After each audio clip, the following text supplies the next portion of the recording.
One-hitter quitters in MMA are cool and all, but have you ever witnessed a beatdown so severe that it forces the victim to beg for mercy inside the cage? That's all thanks to leg kicks that not only inflict pain, but cripple the recipient for weeks and even months in some instances. Ask Conor McGregor if you don't believe us. When McGregor came face to face with Dustin Poirier at UFC 257 in January 2021, he was oozing with confidence since he had already crushed the Diamond a few years back at featherweight. But two fights are rarely the same. By 2021, Poirier had morphed into a primal force, whispered by some as the division's Shadow King, and he stamped his authority with crushing low kicks in round one after the other, as McGregor failed to land that knockout blow. At the start of round 2, McGregor's fluidity had disappeared into an abyss, and soon his consciousness followed as Poirier let his hands go on the stationary Irishman and fed him the humble pie. Even McGregor was impressed with Poirier's leg kicks. Funnily enough, yeah, it was an accumulated for sure. I knew when I seen he had Thiago Alves in the corners like these, you know, I knew what was coming. I knew they were going to try and kick I knew he likes to kick the low kick. He's also experienced that kick before himself, taking it. So that's my first time to experience that. So, but one of them sunk in early, and Thiago said that was a good one.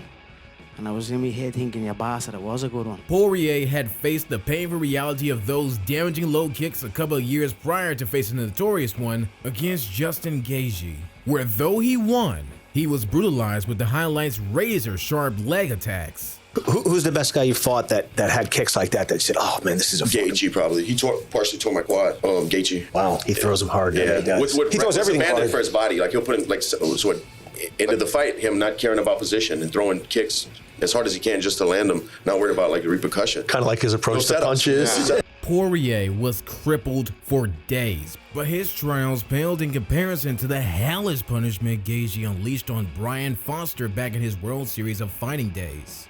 The fight lasted a mere 2 minutes of unrelenting onslaught as both warriors unleashed their full arsenal. Foster hurled fire with his fist, throwing his hands like his life depended on it, while Gaethje relentlessly employed calf kicks, a few of which forced Foster into folding like a lawn chair because his leg gave out. Horse, he's giving him a charge. This is a Benson Henderson take. Foster and waddle away. Now, who doesn't know about Jon Jones's notorious oblique kick? The unique kick is a downward stomp on the knee that aims to snap a leg in half, and Jones has taken out a number of tough guys with it, including Thiago Santos, who tore his ACL, MCL, PCL, and meniscus, all when the two light heavyweights went toe-to-toe in 2019.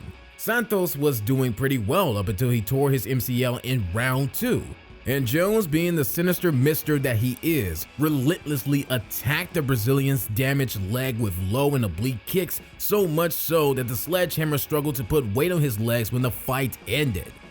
Brutal, yes, but everything's fair in love and war. Edson Barboza versus Rafaelio Oliveira was another exhibition of deadly leg kicks.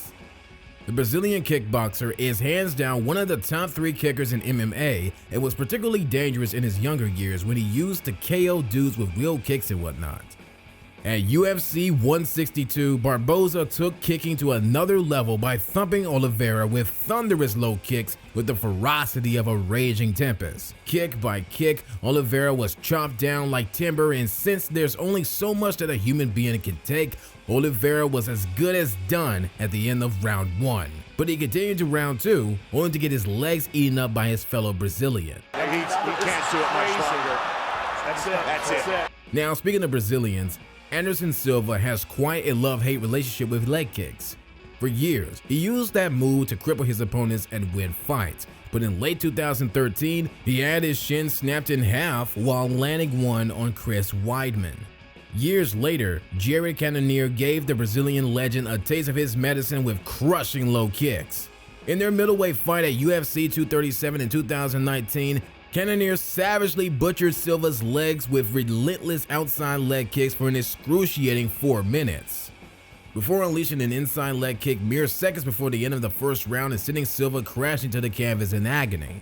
Next up, former UFC flyweight title contender Alex Perez's leg kick spectacle against Jussier Formiga was a treat for MMA fans at UFC 250 in 2020. From the opening bell, Perez unleashed a torrent of calf kicks, punctuating them with crisp combinations that left Formiga's mobility severely hindered. With only 3 minutes elapsed in the first round, Formiga found himself a stationary target as Perez continued to land damaging strikes with precision.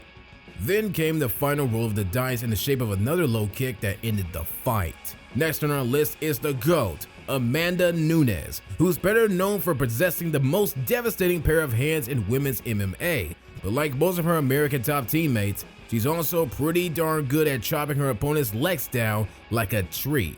For instance, Nunes absolutely butchered Shayna Baszler's legs in their bantamweight clash 2015. The battle was one-sided throughout, with Nunes blasting Baszler's calves with crunching low kicks as soon as the fight started, and the American couldn't even last 2 minutes. She crumbled to the mat after taking an atrocious amount of punishment, and that was that. Like Nunes, her ATT teammate Douglas Phenom Lima is quite the low kicker. In fact, he is one of the finest ones when it comes to low kicks, and he has proved it on more occasions than one, particularly against Rick Hahn in their vacant Bellator welterweight title fight at Bellator 117. Lima was absolutely relentless with leg kicks in that one-sided battle, which caused Hahn to fall to the canvas multiple times in less than 2 rounds. Eventually, Hahn's corner threw in the title after their fighter was crippled to the point of no immediate return. Lima also showed his low kick game against Michael Venom Page, putting him off balance with a clean leg kick before landing the knockout blow that shocked the world, like Pedro Rizzo did back in the old school days against Dan Severn. In a fight between Pedro Rizzo and the seasoned veteran Dan Severn at UFC 27, Severn's extensive experience in the fight game couldn't shield him from the impact of Rizzo's devastating leg kicks. Rizzo patiently targeted Severn's legs, gradually wearing him down until a decisive kick just above Severn's kneecap ultimately sealed the victory for Rizzo. Former UFC bantamweight title challenger Marlon Moraes was known as one of the better calf kickers in the heyday, and he crushed the legs of some of the best fighters in the division, with Joseph Barajas suffering the worst beatdown. During their World Series of Fighting bantamweight title fight, the Brazilian put on a calf kicks clinic against Barajas, who was like a fish out of water for as long as the fight lasted.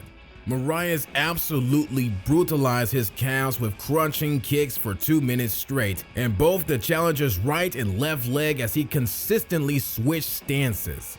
Ultimately, the strikes proved to be a lot more sinister than what Barajas could handle, and he subsequently folded.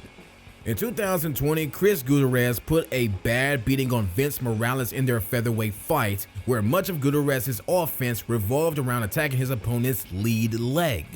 Gutierrez pressed Morales early and walked him down the cage while landing one kick after another without mercy. The relentless barrage of calf kicks inflicted by Gutierrez left Morales struggling to find his footing and launch any effective counterattacks. After repeatedly collapsing to the canvas under the weight of the damage, Morales found himself unable to continue, prompting the referee to mercifully intervene and end the bout early in the second round. Former one featherweight world champion Martin Nguyen is an absolute monster who conquered 2 belts and destroyed a number of formidable opponents, such as Mongolia's Jadamba at 1. Roots of Honor in 2019. In their championship bout, Nguyen maintained distance and systematically dismantled his opponent with precise calf kicks. While the first round unfolded with a focus on tactics, Nguyen's calf kicks inflicted significant damage, leading to his victory just 1 minute into the second round. As the second round commenced, Nguyen continued to land punishing kicks, causing Jadamba to succumb to the final calf kick of the match. However, it was a knee to the face mid-fall that ultimately sealed the knockout victory. So these were the most terrifying leg kicks that crippled fighters. Which one is your favorite? Let us know your thoughts in the comment section down below. If you liked our video, please show us some love by subscribing and turning on the notifications.